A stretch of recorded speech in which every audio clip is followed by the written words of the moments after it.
Saudari-saudara yang terkasih dalam Kristus, berjumpa kembali dalam katekese digital singkat hari ini. Hari ini kita akan membahas tema, kenapa sih di gereja Katolik ada tabernakel? Untuk lebih jelasnya, mari kita simak bersama-sama. Saudari-saudara terkasih, ketika kita memasuki gereja Katolik, tentunya pandangan kita akan tertuju pada sebuah kotak dengan lampu yang menyala di dekatnya. Kotak apakah itu? Ya, itu tabernakel. Apa itu tabernakel? Mengapa di gereja Katolik ada tabernakel? Apa fungsi tabernakel? Asal kata tabernakel. Tabernakel berasal dari bahasa Inggris tabernacle, artinya tenda, pondok atau rumah penginapan. Sedangkan dalam bahasa Ibrani disebut miskan, artinya tempat Tuhan berdiam di tengah umatnya. Dalam bahasa Yunani disebut skeno, artinya bertempat tinggal atau mendiami. Dan dalam bahasa Latin disebut tabernaculum, artinya rumah penginapan. Dalam kitab Keluaran, pada waktu itu bangsa Ibrani, nenek moyang bangsa Israel, mengembara di padang gurun menuju tanah Kanaan. Dan mereka berjumpa dengan Yahwe Allah mereka. Lalu Allah meminta Musa untuk membuat kemah suci. Kemah suci ini menjadi tempat ibadah yang bisa dipindah-pindah. Tabernakel atau kemah suci ini dalam perjanjian lama menjadi tempat kehadiran Tuhan atau tempat tabut perjanjian Allah.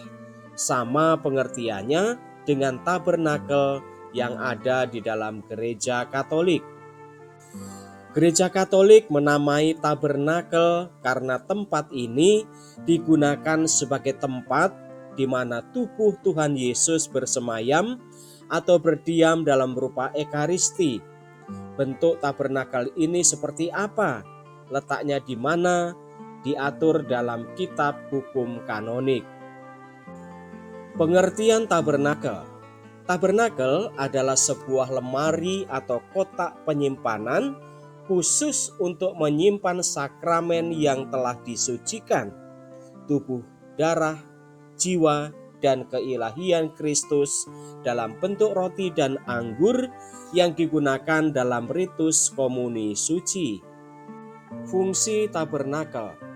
Tabernakel berfungsi sebagai tempat penyimpanan sakramen Maha Kudus, yakni tubuh Kristus dalam rupa hosti yang telah dikuduskan dalam perayaan Ekaristi. Lalu, mengapa hosti harus disimpan di tabernakel? Jawabannya adalah yang pertama viaticum, yaitu untuk diberikan kepada umat yang sakit yang tidak bisa ikut dalam perayaan Ekaristi di gereja, atau untuk bekal terakhir bagi orang yang akan meninggal. Kedua, adorasi. Sebagai penghormatan kepada sakramen Maha Kudus dalam adorasi kudus, untuk dihormati, disembah, ditunjukkan sebagai simbol kehadiran Kristus sendiri. Ketiga, pastoral, yaitu tubuh Kristus disimpan untuk dibagikan pada perayaan berikutnya, terutama untuk upacara Jumat Agung. Keempat, teologinya. Selain dalam perayaan Ekaristi, tanda kehadiran Kristus juga dinyatakan dalam sakramen Maha Kudus yang disimpan di dalam tabernakel. Bentuk dan penempatan tabernakel. Pertama, harus kokoh, tidak mudah dibongkar, tidak tembus pandang, anggun, dan dihias dengan pantas, sesuai dengan PUMR nomor 314. Kedua, dapat masuk ke dalam tembok gereja atau ditempatkan pada tempat yang menarik. Tiga, tidak sekali-kali ditempatkan di atas altar, tempat di mana Ekaristi dirayakan. Keempat, dilengkapi dengan kunci untuk menghindari terjadinya pencemaran hosti. Tabernakel di Kapel Ekaristi.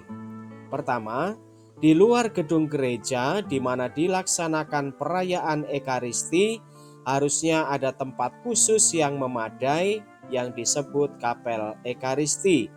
Kedua, tempat itu dirancang khusus untuk digunakan oleh siapa saja jika ingin berdevosi kepada sakramen Maha Kudus. Tiga, sebagai tempat devosi yang berkaitan dengan Ekaristi, maka tempat ini harus mudah dijangkau oleh umat yang akan berdoa. 4. Jika umat yang hadir dalam misa harian tidak terlalu banyak, maka misa dapat dilaksanakan di Kapel Ekaristi. Tabernakel dalam gereja. Sebagaimana halnya dengan ambo, sedilia, dan altar, maka sebaiknya hanya ada satu tabernakel dalam gereja. Sebelum digunakan untuk keperluan liturgis, maka tabernakel harus diberkati lebih dahulu.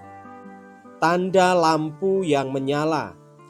Jika di dalam tabernakel terdapat sakramen Maha Kudus, maka sebuah tanda berupa lampu kecil dinyalakan dengan menggunakan lilin atau bahan bakar minyak.